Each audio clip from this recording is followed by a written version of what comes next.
Señorita Melissa, buenas noches. Buenas noches, profesor. Buenas noches, señorita Melissa, señor Pedro. ¿Cómo están? Esperemos, todavía creo que no está la hora, ¿no? Faltan 2 minutos. Sí, profe, falta 1 minuto. Ya. Bueno, vamos a empezar una aventura.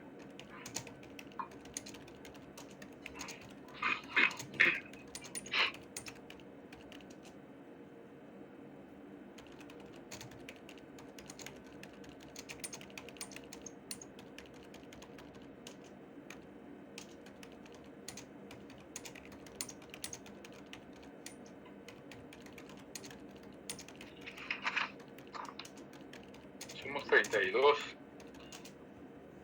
en esta aula, ¿no?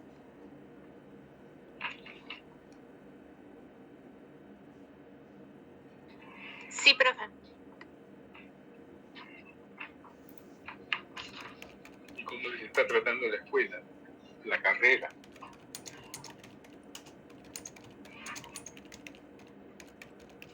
Estamos aprendiendo, ¿no? Bastantes cosas. Muchas promociones.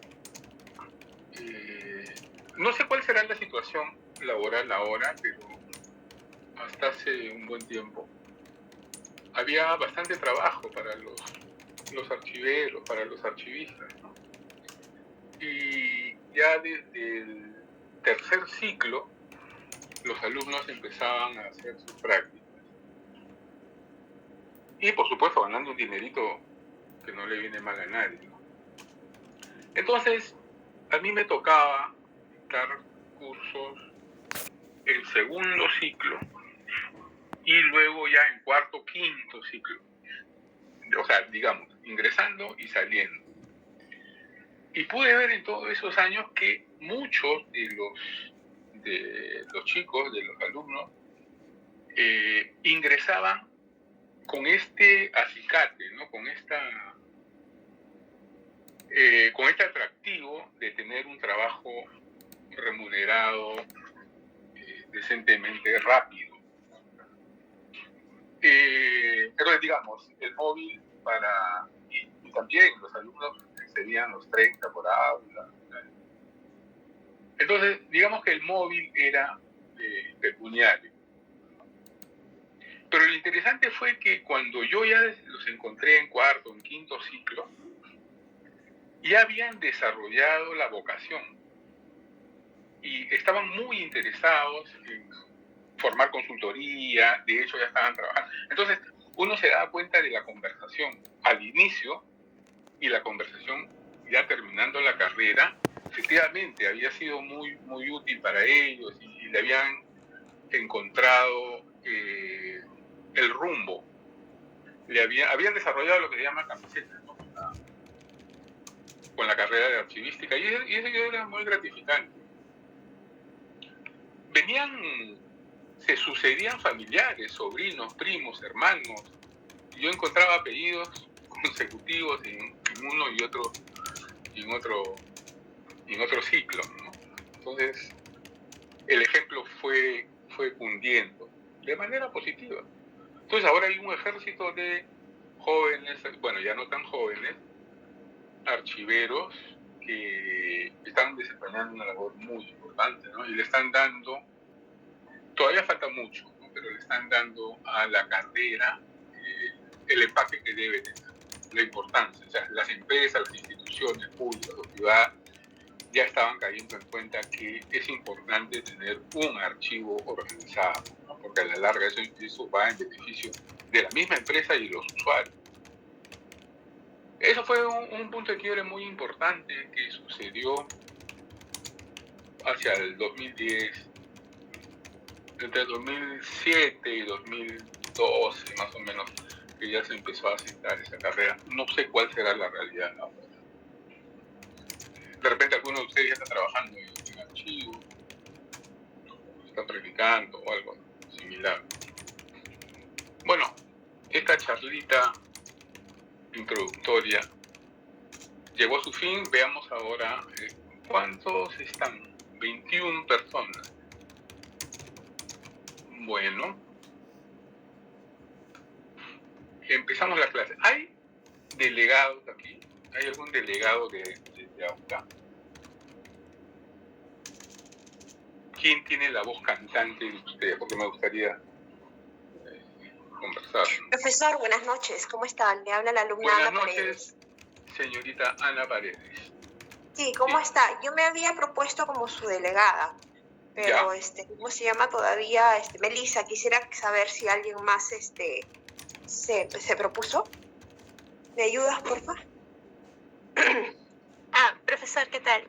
Buenas noches. Señorita Melissa. ¿Qué tal? Yo estoy apoyando el salón de manera general, pero sí habíamos propuesto que la compañera Anita sea quien la apoye a usted en este curso. Ya, estupendo. Entonces, señorita Ana. Sí, profesor, dígame. No, entonces usted es la delegada, ¿no? Sí, yo la apoyaría en el curso, profesor. Muy amable. Entonces, desde ya usted tiene 2 puntos. Magnífico, sigamos. Una bromita. Bueno, jóvenes,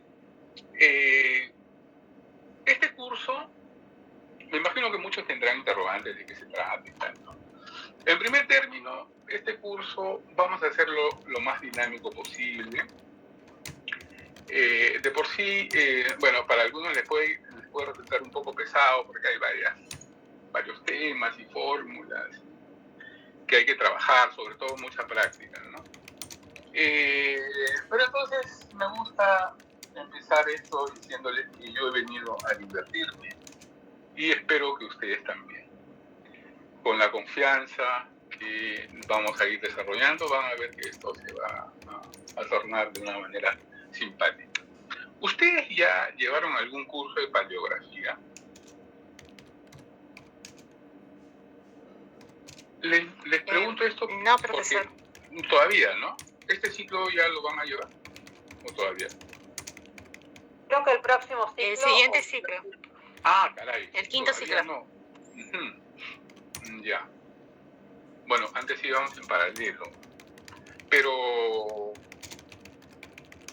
sería importante, pero no es imprescindible.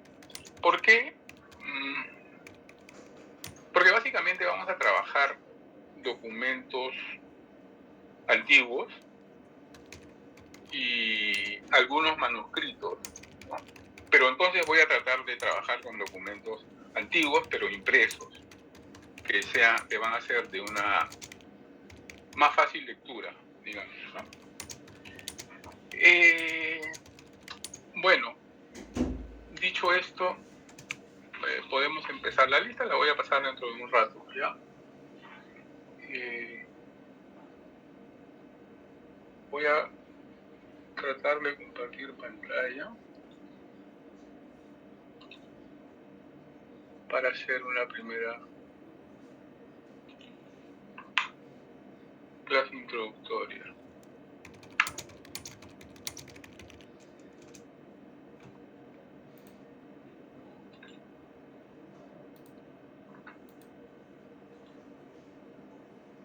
¿Están viendo la imagen? No, profesor. Ya, ahora sí, profesor. Ahora sí, ¿no? Ya, muy bien. Entonces, tengo que explicarles un poco de lo que va el sílabo. Ya. Bueno, en este curso vamos a desarrollar el análisis crítico de los documentos. Pero pueden intervenir en el momento que ustedes deseen. Esto va a ser una conversación más que unas clases. Entonces, les decía que la finalidad del curso es que ustedes al final puedan tener una orientación, una opinión puedan generar una opinión o un juicio de valor acerca de la autenticidad o no de un documento. ¿Cuáles son las herramientas y los elementos que vamos a necesitar para descubrir en este análisis crítico del documento si ese documento es verdadero, si es verídico, si es auténtico o no? Hay una serie de elementos que ahorita de repente les puede estar pareciendo un poco extraño lo que les digo, ¿no? Pero hay una serie de elementos internos y externos al documento que nos van a permitir identificar este grado de veracidad que pueden tener. ¿Con qué objetivo? Bueno, para ver si es un documento auténtico, si puede estar en un archivo o qué tratamiento se le puede dar. Entonces, en ese sentido, aun cuando es una disciplina que analiza críticamente documentos antiguos, puede ser aplicada válidamente para documentación moderna, ¿no? Incluso digital. Y eso es algo que puede ser útil para nosotros. Entonces, de eso vamos a ir trabajando, vamos a ir desentrañando, desmenuzando todos estos detalles, ¿no? ¿Cuál es la diferencia entre paleografía y diplomática? Bueno, la paleografía, como su nombre lo dice, es el estudio, el tratado de la escritura antigua. En este sentido, adelantando un poco al siguiente ciclo, la paleografía estudia la forma de la letra, el discurso escrito. Cada periodo histórico tiene su forma de escribir y su forma de expresarse. No sé si ustedes han visto algún documento antiguo en algún momento de su carrera o de su trabajo, ¿no? No es lo mismo una escritura del siglo XVI que del siglo XVII, para centrarnos solo en Hispanoamérica, ¿no? Porque tenemos escrituras desde mucho antes en Europa, pero en el caso nuestro, recién a partir del siglo XVI podemos estar hablando de una escritura como la conocemos hoy en día. Pero aún así, la forma de escribir, como les decía, en el siglo XVI varía sustancialmente de un siglo a otro, en el XVII, en el XVIII incluso, ¿no? Hay diversos tipos de letra, la bastardilla, la itálica, la gótica, que eso lo van a ver cuando lleguen paleografía, ¿no? Después, para complejizar un poco este asunto de la paleografía, también están las expresiones gramaticales, la forma de hablar del lenguaje escrito, ¿no? En el siglo XVI, XVII, XVIII, XIX. Entonces, esa evolución de la escritura que ustedes van a tener que identificar en su momento es la paleografía, ¿no? Descubrir el tipo de letra, desarrollar las abreviaturas que existían y hasta hoy perviven, los tipos de números, cómo se escriben los números, los diversos tipos. No hay un orden gramatical, ni la escritura, pues dos palabras se pueden escribir de diversas formas en una misma línea incluso, ¿no? Hombre se puede escribir sin H, ¿no? Las reglas gramaticales no están muy fijas en Hispanoamérica, ¿no? En Europa ya, en España en el siglo XVII ya están muy establecidas, pero acá no, los vicios se renuevan aquí. Entonces tenemos tipos de letras encadenada, procesal encadenada, que es muy difícil de leer, muy difícil de leer. Eso sobre todo en el siglo XVI, incluso hay escrituras en el siglo XVIII que son bien complicadas. sin ir muy lejos, en el siglo XIX también escribían muy mal. Pero bueno, eso trabaja la paleografía. Entonces, la diplomática, sin embargo, va más allá. La diplomática analiza el documento, como les decía, en sus elementos internos, que es la escritura también, ¿no? Para eso se echa mano de la paleografía, que es la escritura, los sellos, la forma lingüística, los formularios, y también el estudio del documento en su faceta externa, el tipo de papel, el tipo de tinta, la fábrica que hacen los papeles y una serie de otros elementos más que los vamos a ir desarrollando en su momento, ¿no? Entonces, esa es la diferencia entre paleografía y diplomática. Digamos que la diplomática se vale de la paleografía para hacer su análisis, pero la paleografía no se vale de la diplomática. La diplomática abarca más elementos, ¿no? En la diplomática, el diplomatista, el que hace el análisis del diploma, tiene que tener conocimientos de paleografía, de numismática, de sigilografía, que es el estudio de los sellos, y casi químico también, por la tinta. No vamos a llegar a ese nivel, ¿no? Pero simplemente esto es una clase para que ustedes tengan una idea y puedan, con los elementos que les vamos a proporcionar, emitir un juicio de valor acerca de un documento, si es válido o no. Ahora, no sé si tienen alguna pregunta. Bueno. Sí. Bueno. Profesor. Sí, dígame. Profesor, buenas noches.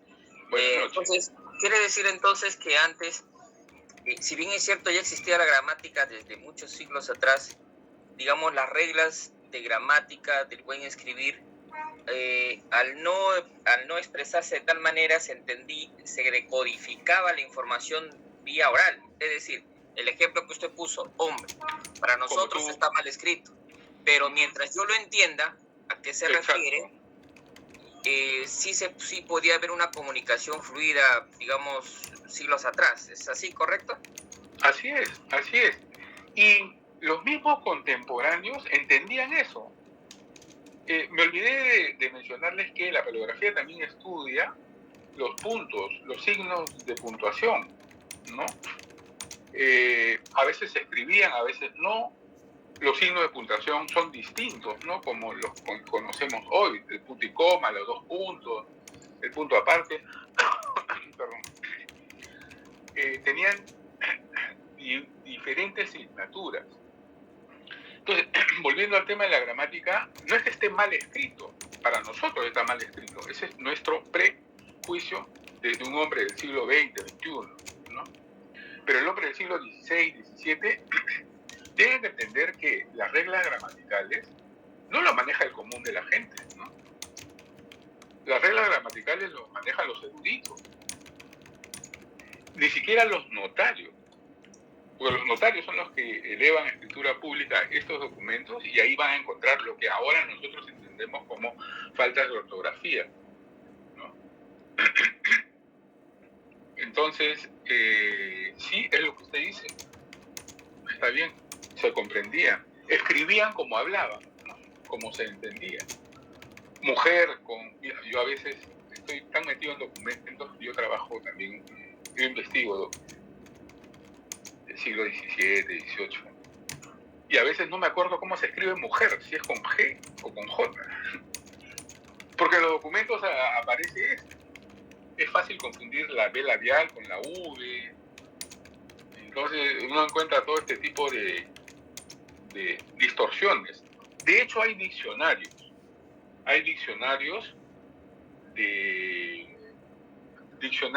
Y tebeos, ¿cómo se llaman? Cuando es de la A a la B.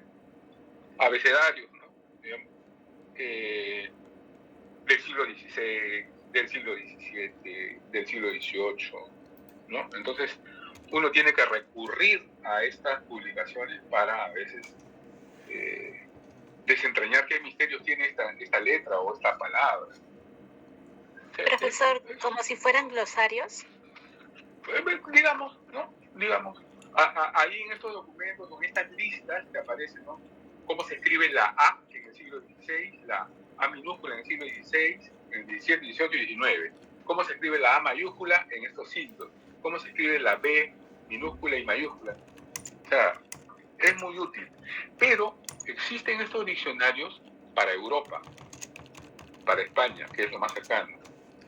Pero sin embargo aquí, en Hispanoamérica y fundamentalmente en el Perú, aparecen otros tipos de letras, no tantos, básicamente son las mismas, pero sí aparecen otros tipos de abreviaturas, otros tipos de letras, otros tipos de ligazón de palabras. A veces la palabra está escrita en dos partes. La segunda parte de esa palabra va unida a la primera parte de la palabra siguiente. Entonces, de tal manera que uno dice ¿pero qué está escribiendo este tipo? Pero eso sucede porque recuerden que se está escribiendo con tinta, ¿no? Tienes que mojar la pluma con tinta y a veces te quedas sin tinta a media palabra, tienes que mojar nuevamente y continúas y aprovechas la tinta hasta que se te acabe, ¿no? Entonces, por eso que a veces se separan arbitrariamente y se unen arbitrariamente palabras. Es bien interesante meterse en este mundo de la paleografía. Entonces, les decía, perdón, ¿alguna otra pregunta? Entonces, les decía que la diplomática, para estudiar estos documentos, tienes que saber paleografía.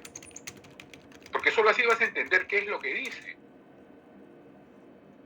Pero como no es el caso nuestro, nosotros nos vamos a limitar a documentos impresos, entonces. ¿Ya? Por ahí les presentaré algún modelo de escrituras antiguas, de documento antiguo, ¿no? Aunque hay escrituras del siglo XVIII que son hermosas, ¿no? Que se pueden leer fácilmente.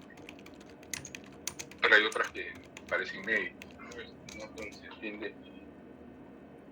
Y a propósito, en el Perú, en España, hasta el siglo XVII-XVIII se escribía mal, pero a partir de ahí ya se generaliza el uso de plantillas de escritura y se norma con mayor detenimiento las reglas de escritura, ¿no? Las reglas gramaticales. Entonces digamos que en el viejo continente hay paleografía, la paleografía es hasta el siglo XVIII. En cambio nosotros, siglo XVIII temprano, pero en estas latitudes hay paleografía hasta el siglo XIX, ¿no? Porque en el XIX también siguen apareciendo estas formas malévolas de escritura. Pero junto con la escritura, disculpen que me esté deteniendo en esto, pero me parece importante. No está dentro del sílabus, pero me parece importante hacer el detalle. Así como viene la escritura, también vienen una serie de vicios en la escritura. La letra procesal encadenada, que no sé si ustedes habrán tenido forma de ver, es como una serie de rulos, ¿no? A simple vista es una escritura, la voy a buscar es una serie de rulos que no se puede entender. Ese tipo de escritura ya en el siglo XVII, fines del XVI y principios del XVII, ya en Europa y en España no existe, ya no se utiliza. Pero acá viene y nuevamente se retoma. Por eso digo vicios. ¿Por qué? Porque al escribir de esta manera se utiliza más espacio en el folio y más líneas. Y recuerden que los notarios cobran por folio. Si un expediente que tú quieres abrir, si haces letra apretadita, menuda, bien cuidado, te puede salir en 5 o 6 folios. En esa letra procesal encadenada te puede salir 20, 30 folios. Entonces vas a pagar 3 veces más, ¿no? Y aún así, pero no solo eso, sino que para dar lectura a ese documento no lo va a entender nadie más que el escribano que lo hizo. Entonces hay que pagarle al señor escribano también para que lo lea. Entonces, por eso les digo que los vicios antiguos en Europa se restituyen, renacen aquí, ¿no? Y hasta muy entrado el siglo, hasta muy avanzado el siglo XVIII, ¿no? Entonces hay diversos factores que hacen que la letra no evolucione, no se fije, no se desarrolle. Entonces, por eso es que hay paleografía pues, hasta el siglo XIX. Y entonces el diplomatista tiene que saber paleografía, como les digo, entre otras más. Entonces, de repente ustedes se han preguntado ¿por qué se llama este curso diplomática? ¿Por qué se llama a esa disciplina diplomática? ¿Y por qué a los estudiosos del diploma se les llama diplomatistas y no diplomáticos, ¿no? Entonces, puede haber una confusión entre diplomática y diplomacia, pero el origen es el mismo. Miren, de manera general, les voy a comentar que diplomática es el estudio del documento, de un tipo de documento característico, solemne. Y la diplomacia, como todos sabemos, es el arte de negociar entre naciones, ¿no es cierto? De cualquier tipo, fronteras, negocios, cultura, ¿no? De gobierno a gobierno, de Estado a Estado. Entonces, pero ambos tienen un origen común. Hacia el siglo XV se producen una serie de disputas entre Francia y Alemania. Recuerden que Europa recién en el siglo XII, XIII empieza a sacudirse de las invasiones de los bárbaros, de los turcos. Entonces, este mundo medieval dividido en pequeños reinos recién empieza a tener forma en los países que conocemos actualmente hacia el siglo XV y XVI, ¿no? Que se forman los grandes reinos, de los francos, de los alemanes todavía, de los italianos más adelante, de los españoles recién se están juntando, ¿no? Castilla, Aragón, los diversos reinos. Y empieza a haber disputas entre estos reinos por sus fronteras, algunas veces de carácter violento y armado. Pero entonces recurren al derecho. Entonces, bueno, dicen, ¿no? ¿Cómo tú puedes demostrar que este territorio es tuyo? Ajá, porque yo tengo en los archivos de la corona, tengo estos documentos que son la donación de Pipino, la donación de tal rey, de hace 200 años. Muy bien, ya. Entonces, estas empresas de negociación son llevados a cabo por representantes de las coronas. Y entonces van exhibiendo documentos. Las guerras bélicas por las fronteras, las guerras armadas, pasan a ser ahora guerras documentales, ¿no? Las guerras de los documentos, sobre todo entre Francia y España. Y los que velan por el patrimonio territorial de estos reinos empiezan a llamarse embajadores, plenipotenciarios, ¿no? Que exhiben esos documentos. Y entonces, ante el derecho internacional, hacen valer los derechos de tal o cual Estado. Entonces, ellos son los que más adelante van a ser los diplomáticos. Y ese arte es la diplomacia. todo se circunscribe sobre la base de los documentos, de los diplomas, ¿no? Por eso se deriva ahí diplomacia, diplomático, y por otro lado, la ciencia que estudia esos documentos, la diplomática, y el especialista se llama diplomatista. No sé si me dejé entender. Si tienen alguna pregunta, es el momento.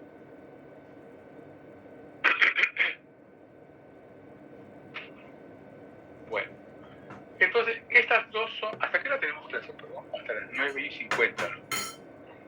Sí, señor profesor, buenas noches. Ya, buenas noches, gracias. Entonces, dicho esto, si no hay preguntas, continuamos, ¿no? Esas son las primeras disquisiciones que me gustaría hacer con ustedes. Entonces, vamos más adelante ahora, vamos ahora a... Se me fue... Todavía están viendo la presentación, ¿no? Sí, profesor. Sí, profesor. Ya. Muchas gracias. Entonces, ¿lo pueden leer o lo amplío más? Gracias. Un poquito más, por favor. A ver.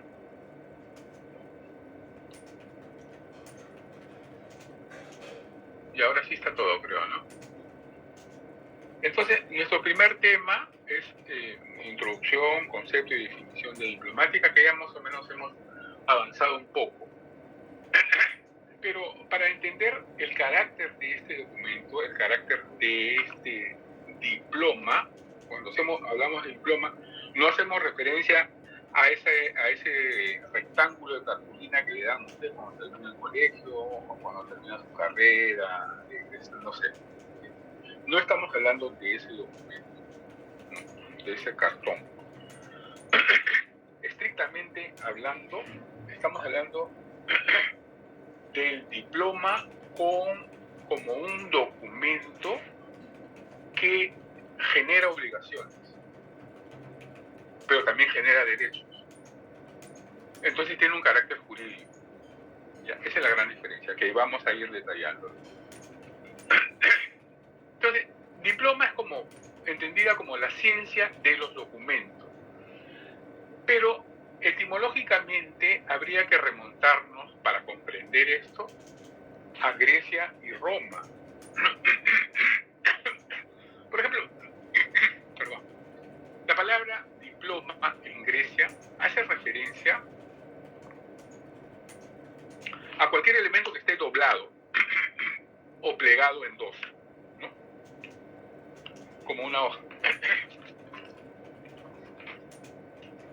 que está plegada. Y en Roma se sustantiviza el término para designar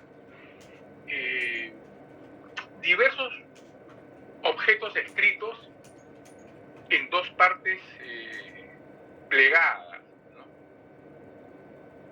Sobre sí mismas. Y esto plegado sobre sí mismo le da un carácter de reservado. Si tú cierras algo, es porque no quieres que lo lea nadie más que tú o el interesado. ¿No es cierto? ¿O me equivoco? Si no, tendrías el papelito abierto permanentemente. Entonces, en Roma, como les dije, este concepto de doblado recogido en los griegos se sustantiviza para darle un carácter de reserva. Y se puede hacer eso.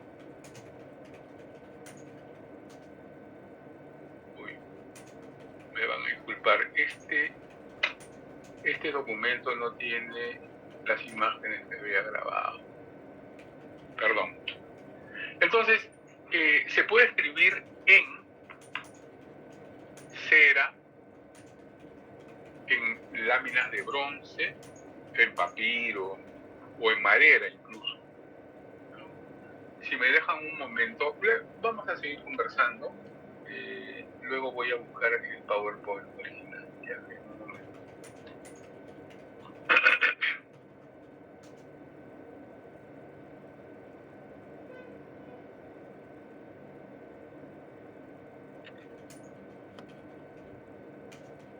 Entonces, en estos elementos se pueden, con diversos estilos, ¿no?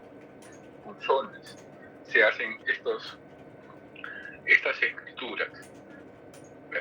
En Roma son tan importantes estos documentos que se utilizan para casos de ciudadanía, para declarar la libertad de ciertos esclavos, ¿no?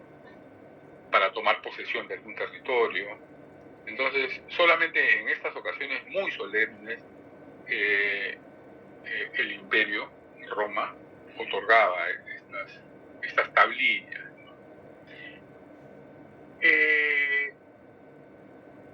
Calafigo dice, no sé si ustedes lo pueden leer, en la antigüedad era un díptico de tablillas de madera, de bronce o incluso papiro, escritas que podían plegarse y contaba con un cierre para proteger su contenido. Profesor, disculpe, Sí. estamos en la primera diapositiva todavía. ¿No ha pasado a la siguiente? No, estamos en tema 1, introducción, concepto y definición de diplomática.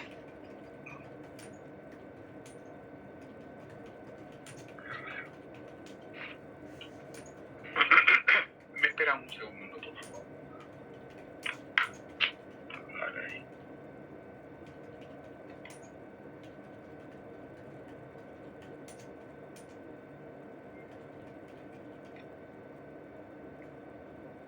Voy a dejar de compartir. Entonces,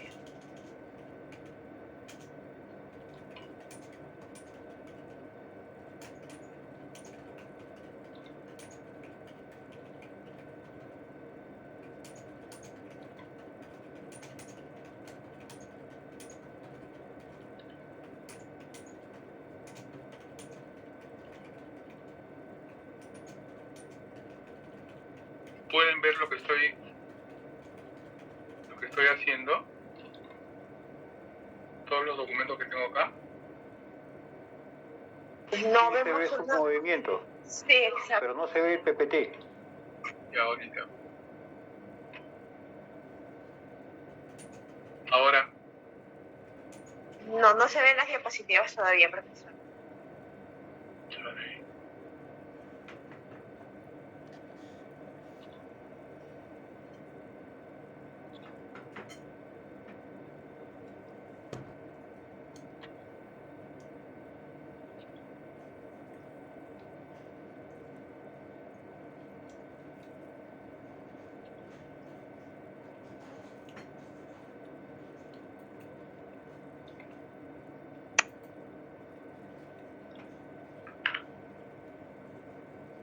ya debería. ¿Ya está? Sí, ahora sí, está en la primera diapositiva. Ya. Esta es la segunda. ¿La ven?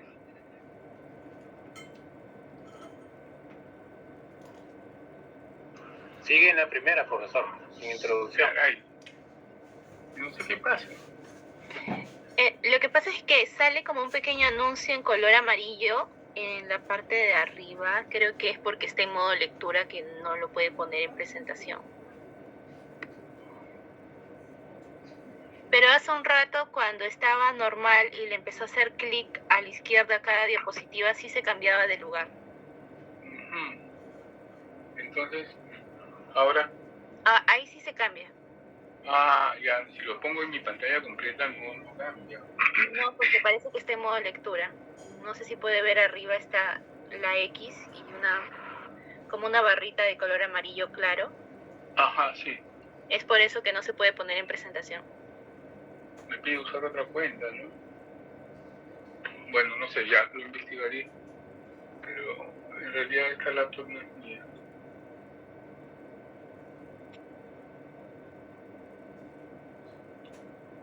Bueno, veamos esto.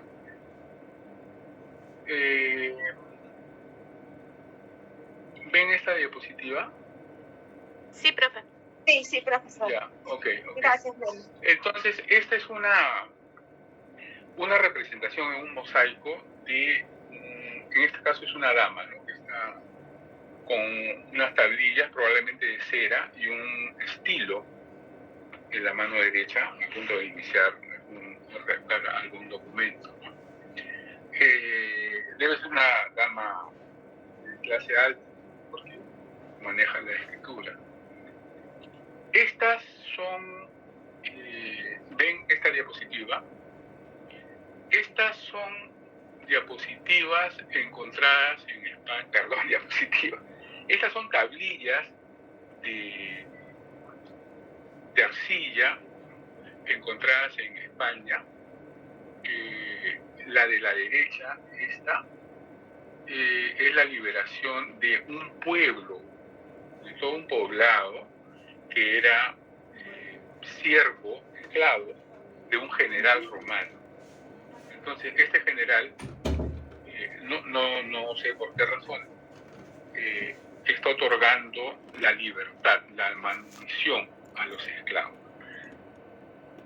Las tablillas de la izquierda pertenecen a una transacción comercial. Y no sé si ustedes pueden ver unas perforaciones. Por ahí pasaban las sogas para amarrar una con otra. Incluso se podrían formar determinados libros, en formato libro, como algunas más de estas. Esta siguiente diapositiva representan tablillas de cera, ¿no? Tienen un marco de madera y cera desplegada en el interior del marco, del bastidor, y con este estilo es que se ejecuta la escritura. Aquí están unidas las tablillas, como ustedes pueden ver, y se amarra con esta soga que se introduce en este orificio.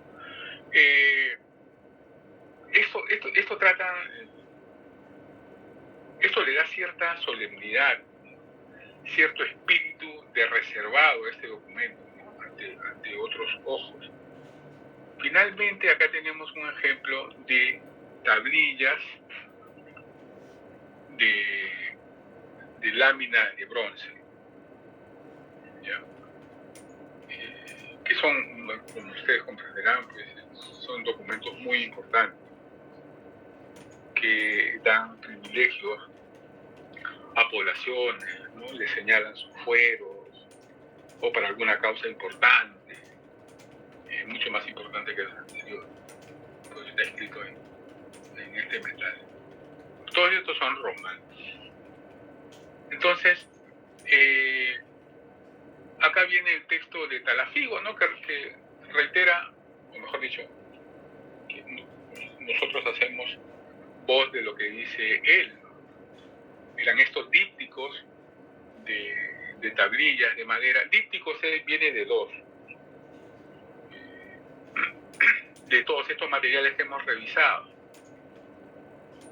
que contaban con un elemento de cierre para proteger el contenido y que le da un carácter de reservado, de personal. Acá, como él menciona, son concesiones de ciudadanía, permisos, exoneraciones, salvoconductos, pero tienen que ser expedidos, y acá también es una diferencia sustancial, expedidos por entidades competentes, ¿no? de la más alta jerarquía. Pero esto evoluciona, ¿no? Esto evoluciona. Durante la Edad Media y hasta el siglo XII aproximadamente, este carácter reservado se mantiene. Todavía sigue siendo reservado, pero secreto, aunque esté doblado o no. Puede estar como no estar doblado. Este documento, el contenido le va a dar su carácter. Ya no van a guardar esta solemnidad de mantenerlo doblado. Y diplomáticamente hablando, también se identifica como pergamino, pase, privilegio, testimonio, instrumento. Estos son los adjetivos que puede tener un diploma, ¿no? En el Renacimiento, los humanistas le dan un sentido documental, ¿no? Si continúa teniendo un carácter reservado también, secreto, pero son documentos provenientes del rey, del emperador o, en este caso ya, del papa. Fundamentalmente ellos. Cuando hablamos de diplomática, nos referimos solo a documentos, en este primer momento, de documentos generados durante la Edad Media, hasta el siglo XVI aproximadamente, cuando se consideraba solo los documentos generados en las cancillerías reales o en las cancillerías imperiales o en el Papa, ¿no? Los secretarios del Papa, la Secretaría Pontificia. Solamente esos eran documentos susceptibles de ser estudiados. Pero este concepto va avanzando y ya en el siglo XVII, XVIII, el término diplomática se consagra definitivamente, ¿no? Nace,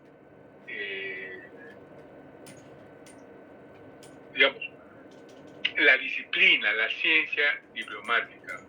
Jean Mabillon, que es un monje benedictino,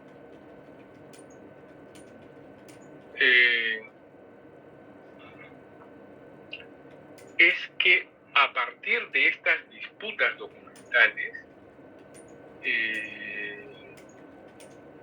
la única forma de probar precisamente son con documentos. Pero ¿qué sucede?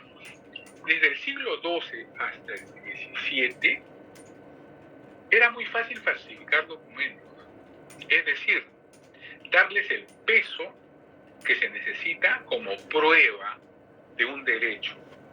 No sé si me están siguiendo. Si no, me detienen, por favor, y seguimos conversando de este asunto. Entonces, desde el siglo XII hasta el XVII, ¿recuerdan que les comenté de las guerras diplomáticas, las guerras documentales? Bueno, en esa época, el solo hecho de un documento ser encontrado en los archivos de la Secretaría Pontificia, de la Secretaría Real o la Secretaría de los Emperadores, solamente el hecho de que ese papel esté en el archivo ya le daba un carácter de veracidad. Pero se habían dado cuenta también los eruditos que habían muchas falsificaciones. Entonces, contrataban a alguien que sepa escribir, se conseguían un papel, no muchos hacían papel, ¿no? Entonces, tienen que tener en cuenta que se podían conseguir papeles en blanco de siglos anteriores y se escribía sobre él y luego se traspapelaba, ¿no? En un montón, y de pronto cuando el caso ameritado, mira, me encontré un documento que dice que efectivamente mi pequeño reino es propietario de estas tierras, ¿no? Entonces, cosas como estas tan sencillas que yo se los pongo, abundaban. Entonces, este monje benedictino, los monjes son los que saben leer y escribir durante toda la alta y baja Edad Media, ¿no? Ya está muy entrado el Renacimiento, siglo XVI, XVII. Entonces, bueno, son famosas las bibliotecas de los monasterios. No sé si ustedes han leído o han visto la película El nombre de la rosa, ¿no?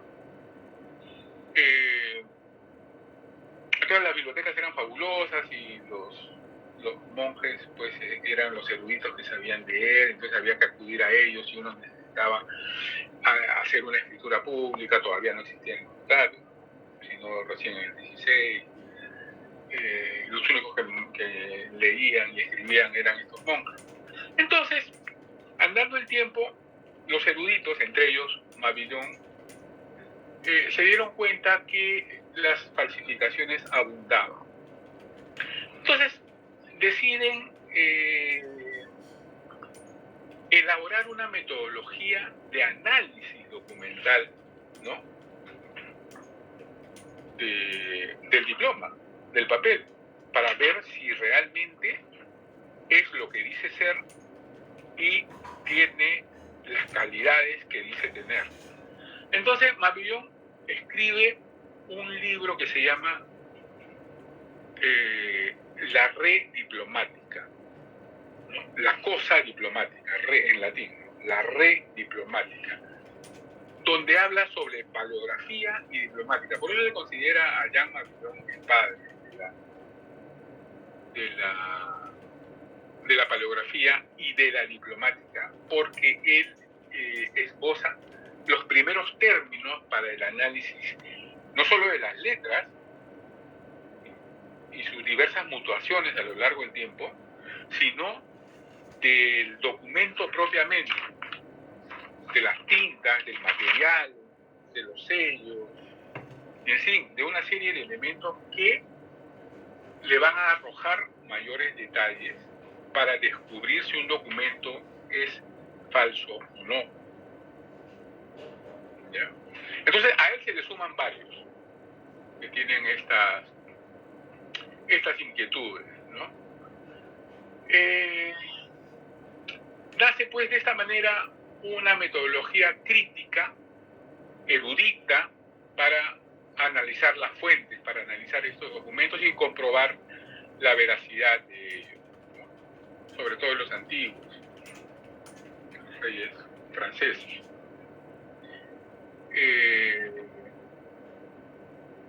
Luego pasan a ser analizados estos documentos de manera solemne. Ya en el siglo XVIII, el término diplomática extiende su objeto de estudio tímidamente recién a documentos privados. Incluso luego a todos los documentos de archivo, ¿no? Me explico un poco más. Hasta este momento, los documentos que tenían importancia diplomática eran solamente, como mencioné, los generados por los reyes, los emperadores o los papas, es decir, los estados. Pero ya a partir del siglo XVIII y sobre todo en el XIX, el concepto se va ampliando para analizar también los documentos de derecho privado, ¿no? Ya no solo estas grandes secretarías, sino también las de menor jerarquía, incluso de un simple ciudadano a otro, una transacción entre un contrato, ¿no? Todos los documentos que se circunscriben al ámbito del derecho privado, ya no público, ya no solo público, sino poco a poco va avanzando, ¿no? En 1880, a raíz de una publicación de un alemán de apellido Brunner, se incorpora definitivamente la documentación privada para el análisis diplomático. Bueno, entonces, así el tradicional concepto de documento diplomático limita su contenido a aquel que tiene naturaleza estrictamente jurídica, ¿no? Entonces, vamos viendo cómo se va complejizando el asunto. Primero, el objeto de estudio eran los documentos generados por las oficinas solemnes de las secretarías de Estado, de los reyes, de los emperadores y las oficinas pontificias. Luego, avanzando el tiempo, ya no solo estos documentos son susceptibles de ser analizados por la diplomática, sino también documentos de carácter privado. Entonces ya no estamos hablando de diploma propiamente, estamos hablando de documentos en el amplio sentido del término. Y más adelante, cualquier documento de archivo va a poder ser estudiado por la diplomática. Por eso es que estamos estudiando hoy cómo podemos utilizar estas herramientas en nuestro trabajo diario. Todavía no sé cuántos estudian archivos, están trabajando ya en archivos, pero si vamos a dedicarnos a esto, la diplomática nos va a surtir de herramientas en el momento de la selección documental, ¿no? La organización documental. Nos va a poner un poco en auto. Pero les decía que este tradicional concepto además se limita a la naturaleza jurídica del documento, ¿no? ¿A qué me refiero con esto? Los documentos analizados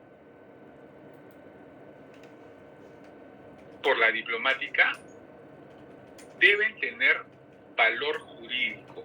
El hecho que se describe en el documento diplomático debe tener valor jurídico, porque lo que se está buscando es que sirva como instrumento de probanza, como instrumento de prueba de un derecho. Entonces, el ámbito del derecho, de las leyes, es el ámbito en el que se desarrolla más fácilmente la diplomática, porque lo que se trata es de probar si ese documento es una herramienta de valor jurídico, ¿no es cierto? Si nos situamos en el siglo XVII y a mí me otorgan un privilegio, ¿no?, de comerciar con los alumnos del cuarto ciclo de la carrera de archivística, yo solo tengo ese privilegio, ¿no?, porque tengo un documento que lo prueba. ¿Y quién dice que este documento es verdadero? Bueno, lo sometamos a un peritaje. A ver, llamen a un diplomatista, llamen a un paleógrafo, a un experto en sellos, a un experto en tintas y tal. Entonces, ese documento va a ser sometido a un análisis diplomático, ¿no? Entonces, va a decir, sí, efectivamente, este documento es válido, es original, y por ende, de él emanan derechos del señor Fernando López para negociar, tramitar, comerciar con los alumnos del cuarto ciclo de la Escuela Nacional de Archiveros del 2023. Entonces, ese es un acto jurídico que está manifestado en este documento. Ese es el tipo de documento que aprecia la diplomática, ¿no? No sé si antes les mencioné que habían dos restricciones. Una restricción cronológica, porque solo se estudiaban los documentos de la Edad Media, claro, porque nacen con ese objetivo. La diplomática nace con el objetivo de comprobar si esa documentación es real, es original y es verídica. Solo así va a generar derechos y obligaciones. Pero hay otro límite que es el del espacio geográfico.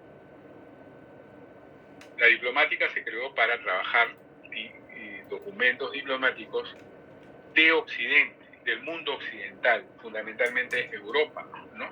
Pero los tiempos cambian. Ya no se va a limitar a la Edad Media, sino estamos hablando de diplomática moderna incluso, ¿no? O sea, las herramientas de la diplomática ahora se utilizan para no solo la Edad Media, sino para el siglo XVIII, XIX, XX, siglo XXI, el mundo virtual también, ¿no? Esto con lo de las firmas digitales y tal, el gobierno digital. Y espacialmente, geográficamente hablando, ya no se limita a Occidente, sino pues al lejano Oriente, a las Indias o América, ¿no? Se puede trabajar la diplomática en cualquiera de estos ámbitos. Es decir, con el paso del tiempo, no solo se han redefinido los conceptos y los objetivos de estudio, sino también los espacios geográficos, ¿no? Ya en los años 30 del siglo XX, la diplomática se va a responsabilizar de estudiar los documentos de archivo, todos. Por lo tanto, ya no solo documentos de carácter jurídico, sino de cualquier otra índole que sumen también al carácter jurídico. Es decir, jóvenes, me detienen cuando ustedes necesiten que vaya más lento, que haga o hacer alguna pregunta. Entonces, por ejemplo, ya no solamente carácter jurídico. ¿Ustedes saben lo que es una real cédula? Bueno, o un privilegio. Hay un curso que ustedes llevan fuentes, ¿no? Fuentes documentales, me parece. No sé si ya lo llevan. Este ciclo estamos empezando también con fuentes documentales. Ya. Qué bonito. Entonces, una cédula real es un privilegio que me otorga el rey, ¿no? Entonces, tiene un formato. Todas las cédulas reales empiezan con un encabezado determinado que en su momento vamos a conversar. Yo, el rey no menciona su nombre, si dice yo, el rey, por la gracia de Dios, otorgo, porque es mi voluntad, no sé, al señor John Gustavo Guamán Suyo, el cargo de alférez real. Y esta es mi voluntad, y firmo en Madrid y tal. Entonces, ese diploma, ese documento, tiene una carga jurídica, ¿no es cierto? Porque le está otorgando al señor Guamán un privilegio de ser alférez real, ¿no? Pero solamente este documento es capaz de ser analizado diplomáticamente. Ya no. Los eruditos dicen que, los tratadistas, los teóricos de la diplomática dicen que no solamente esto, sino los documentos que no tienen carácter jurídico. Por ejemplo, la comunicación del secretario del rey, estoy inventando una historia, ¿no? El secretario del rey le escribe al rey que el señor Guamán está solicitando un cargo como alférez real en Pueblo Libre, ¿no? Ese documento, que no tiene peso jurídico, ¿no es cierto?, puede ser analizado porque ayuda a completar el estudio de la cédula real, ¿cierto? El rey, por su parte, le mandará una nota al secretario diciéndole, ok, que venga a tal día. Ese papelito, esa nota, también va a ser susceptible de ser analizada diplomáticamente, por la tinta, por la forma de escribir, si corresponde la fecha al reinado de tal o cual rey, el papel, ¿no? No es una nota jurídica, pero sí enriquece el expediente, digamos, ¿no? Y así puede haber otras comunicaciones. El secretario le escribe al señor Guamán y le dice, señor Guamán, acérquese usted al palacio tal día y tal. Bueno, se siguen sumando más documentos. De repente el señor Guamán le responde, ¿no? Muchas gracias y tal. ¿Y qué sé yo? Entonces, hay documentos preparatorios y hay documentos post, ¿no? Por ejemplo, no solo la cédula real que le otorga, porque el señor Guamán va a escribir, disculpe, señor Guamán, que estoy tomando el ejemplo, pero el señor Guamán va a cargar su cédula real por todos lados y decir, por si acaso yo soy. No solo eso, sino que las cancillerías reales van a generar otras cédulas reales a partir de esta que dicen: el señor Guamán, a partir de tal día y tal año, va a ser el alférez real de Pueblo Libre. Se lo manda al alcalde de Pueblo Libre, se lo manda al pueblo donde antes vivía el señor Guamán o ejercía su oficio, para que se enteren, ¿no? Para que se entere el pueblo del cual está saliendo el señor Guamán y para que se entere el pueblo al cual está llegando el señor Guamán, ¿cierto? Entonces, esos documentos se generan después del privilegio que él tiene, después de la real cédula. Pero esos documentos no tienen valor jurídico por sí mismos, sino simplemente informativo.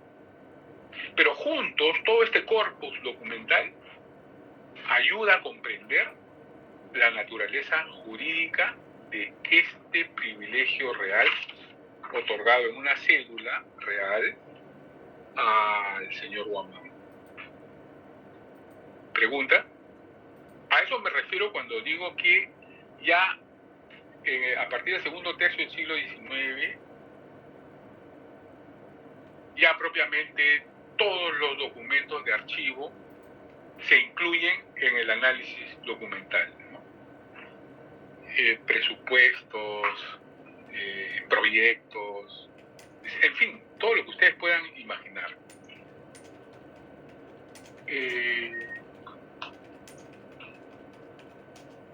¿Alguna pregunta?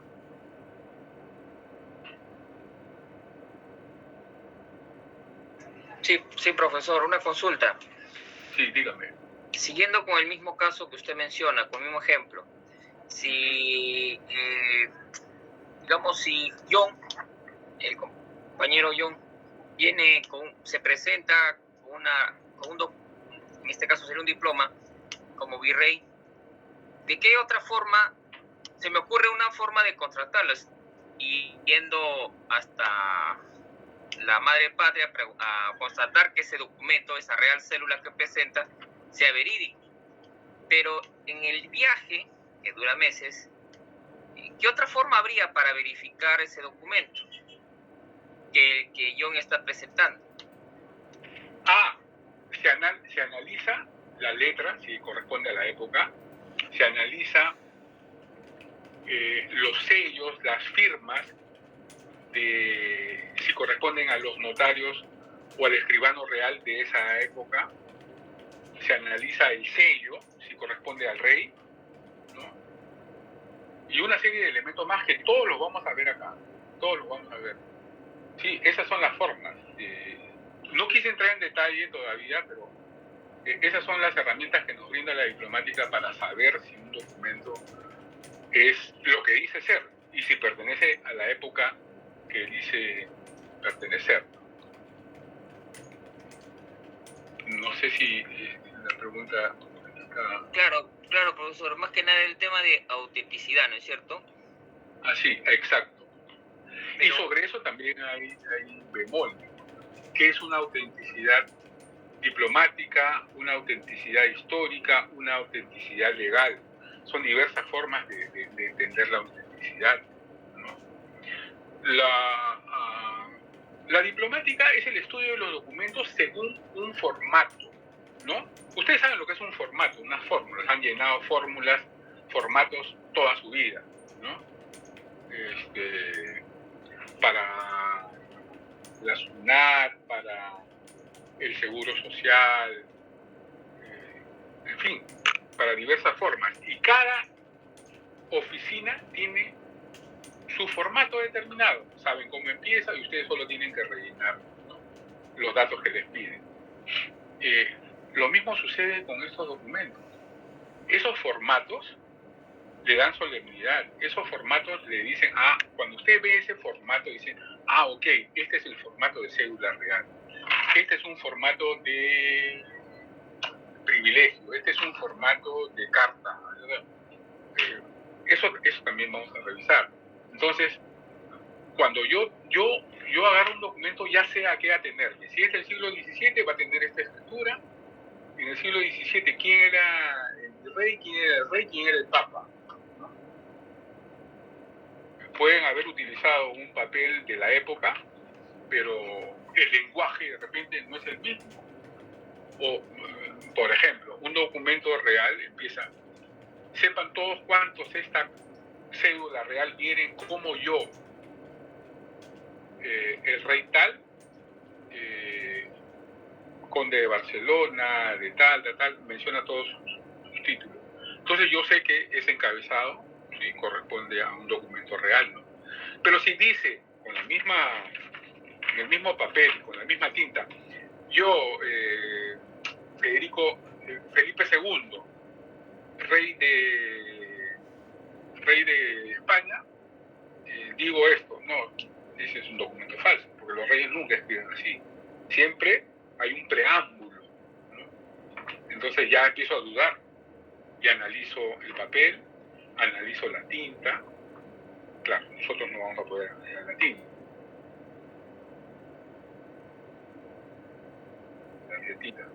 Analizo el sello, si corresponde al sello del rey de esa época que dice firmar, ¿no? Entonces, van a salir una serie de elementos que me van a hacer dudar o me van a confirmar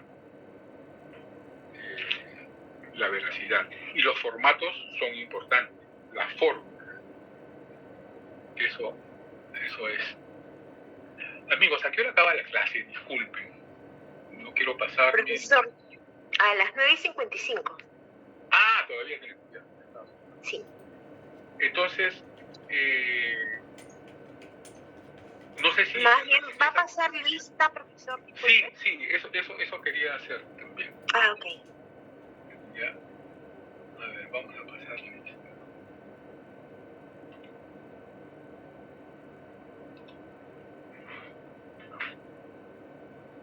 ¿Qué es esto?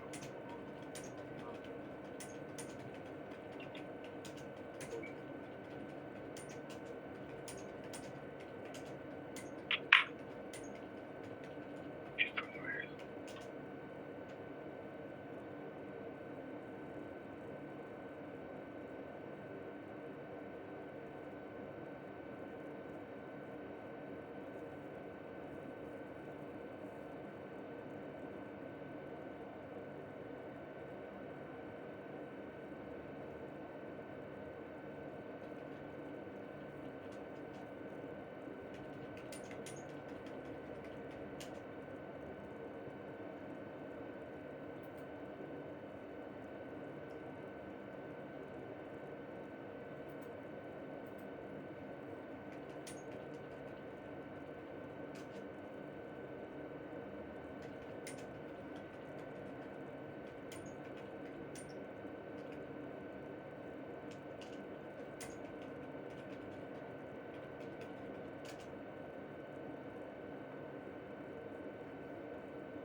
Chicos, me parece que el profesor se fue. Así parece, Anita. Sí, Sí, salió de la llamada. Ahora le avisamos a Julio, si es que no se ha dado cuenta. Gracias, Meli.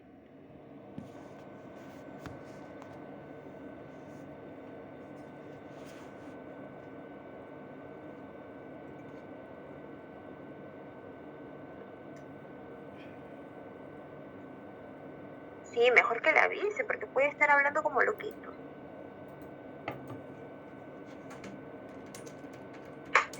Ana.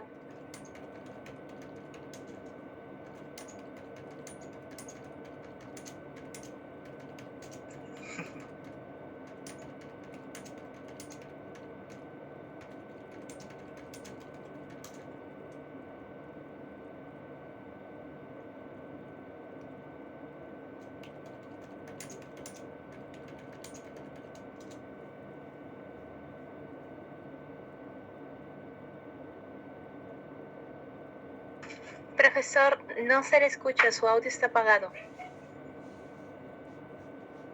Sí está entonces. Ya, ok. Ah, ahí está. Voy a Sí, pasarle ya volvió. ahora, ¿ya? Vale. Profesor, disculpe, le voy a pasar mi número de teléfono para cualquier cosita, ¿ya? Por favor, gracias. Ya. Ok. ¿Le doy mi teléfono? A ver, por el text, por el mensaje. A ver, por el... No, mientras tanto voy a pasar la lista.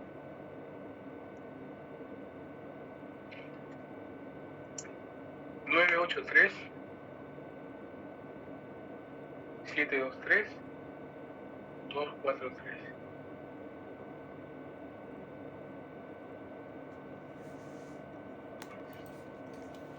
Ay, disculpe, 983, estaba con el micro apagado. 983 723 723 243. 243. Ya, magnífico. Ya, profesor, muchas gracias. Ya, ahora sí. Agurto. Señor Agurto no está. Anchela. Profesor, buenas noches. Buenas noches. ¿Así se pronuncia Anchela? Angelía. Angelía, perdón. Leí como Ángeles. Buenas noches, profesor, presente. Buenas noches. Aparicio. Presente, profesor. Buenas noches. Buenas noches, señor. Atúncar. Presente, profesor. Buenas noches. Buenas noches. Beldi. Profesor, muy buenas noches, profesor. Buenas. Un honor. Señor Beldi, ¿usted no tiene familiar archivero? Porque me parece haber enseñado a algún Beldi por ahí. Sí, yo solamente soy el único Beldi que existe a nivel nacional, profesor. No, es que lamentablemente es así la realidad. Mis hermanos no han seguido una carrera técnica ni profesionales, no escapa A mí me uno, parece ¿no? haber, o es usted mismo Beldi de hace unos años. Sí, yo soy el mismo Beldi, debe ser 2011, 2012, 2013, 2014. Señor Beldi, qué gusto verlo. Está vivo Para mí es un honor, señor profesor, cada vez un poquito mayor, ya con 61 años, pero tratando de revertir esta situación en función de mayor conocimiento. Sí, claro que sí. Un abrazo. Un honor. Buen día. Presente, Buen día. profesor. Buen día, Cueva. Sí. Sí, presente, profesor. Buenas noches. Calderón, gracias, señorita. Calderón. Presente, profesor. Buenas noches. Presente. Gracias, señor Calderón. Calla, Valdivia. Presente, profesor. Buenas noches. Buenas noches, gracias. Campos Serna. Buenas noches, profesor. Presente. Gracias. Capristano Guanday. Señor Capristano Guanday. Lo extrañamos. Señor Córdoba Cabello. Buenas noches, profesor. Presente. Buenas noches, señor Córdoba. Señorita Espino Salazar. Buenas noches, profesor, presente. Gracias. Señorita Gutiérrez Vilca. Buenas noches, profesor, presente. Gracias. Guamaní Suyo. Buenas noches, profesor. Presente. Buenas noches, señor. Lescano Castillo. Buenas noches, profesor, presente. Gracias.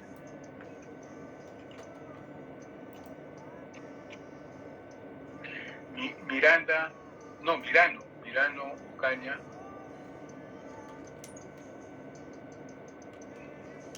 Muñoz Valladolid. Presente, profesor, buenas noches. Buenas noches. Obando Portillo. Buenas noches, profesor. Presente. Portilla. Gracias, señor Obando, no Portilla. Sí. Pajuelo Aguirre. Presente, profesor. Buenas noches. Buenas noches, gracias. Paredes de la Cruz. Presente, profesor, buenas noches. Profesor, disculpe, Pedro Capristano está presente, pero tiene problemas con su audio. Sí, profesor, buenas noches, disculpe, estoy levantando la mano, no sé si me escucho. No, no lo vi, discúlpeme. Es Capristano, ¿no? Capristano, profesor, sí, por favor, Ya, gracias. muchas gracias, disculpe no haberlo visto. Parodi, Presente, profesor, buenas noches. buenas noches, gracias. Ramos Pacheco, Presente, profesor. Buenas noches. gracias, buenas noches. Sarmiento, Buenas noches, profesor. Presente, Buenas Jorge noches. Sarmiento. sí, gracias.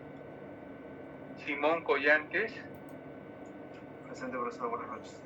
buenas noches. Suárez, Suárez Cazorla, Buenas noches, presente. buenas noches, digo, gracias. Tirado Zavala,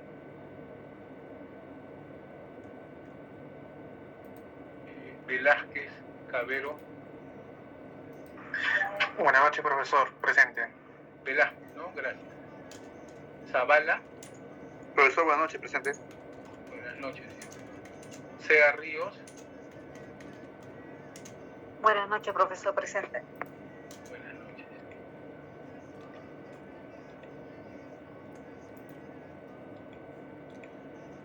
Y Suni Chávez, Buenas noches, profesor presente. buenas noches. Tirado sí estaba, ¿no? Alguien que no haya llamado, Profesor, disculpe, Agurto. Agurto. Mirano, Presente, profesor, buenas noches. Mirano Ocaña, ¿no? Sí, profe. Entonces, ya todos estamos. Bueno, muchas gracias.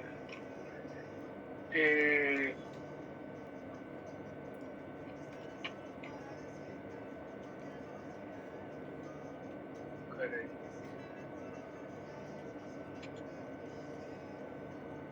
Ya. Uy, se me borró todo otra vez. Bueno, profesor. Entonces, señores, siendo la hora, todavía falta un poco. Disculpe, se me borró toda la asistencia, estoy volviendo a poner.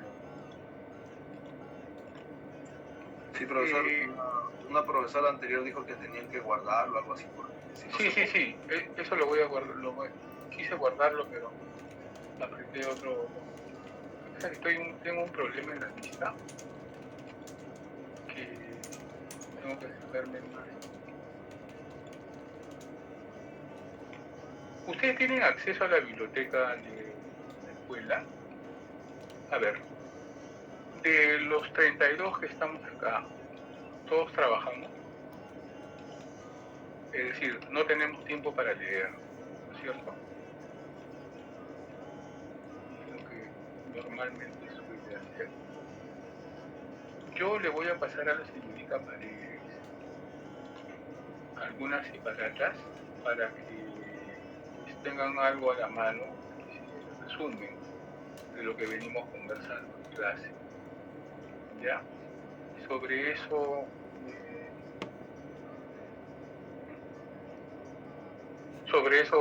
empezaremos a trabajar. ¿Ya?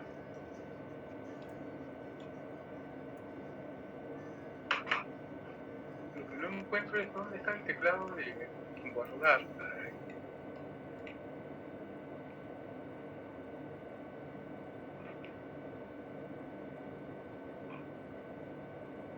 creo que en la misma ventana, al final de todas las asistentes, los nombres, creo que la profesora puso algo y vi que algo decía en rojo guardar, algo así.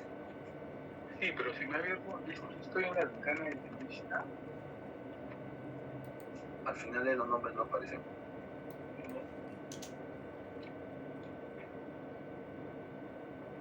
Puede compartirnos la pantalla, si no, para ver, profe.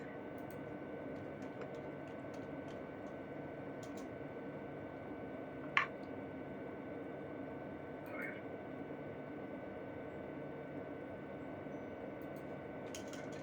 Acaba de desaparecer esto.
espera un segundo, por favor.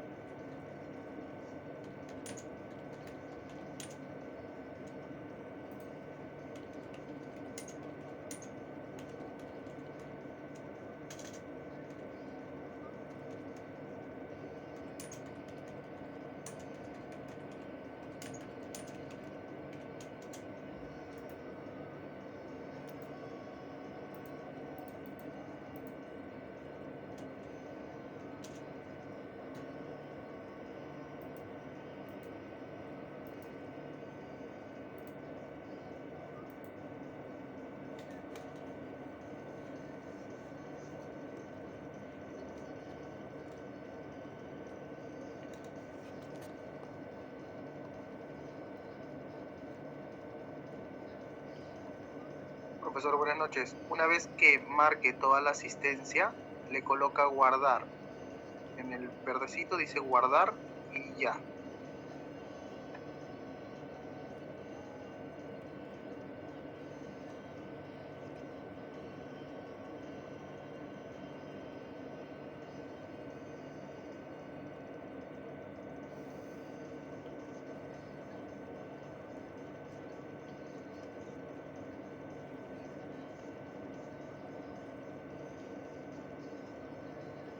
Coloque allí clase 1, donde dice indicador de tema, clase 1. Abajo, abajo, indicador de allí, ajá, clase 1.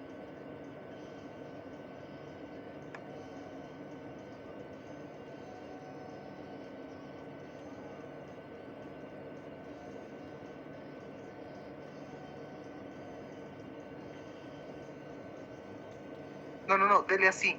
Sí, guardar asistencia, sí. Entonces dele a guardar. Guardar. Ajá, y sí. Listo, y ya está.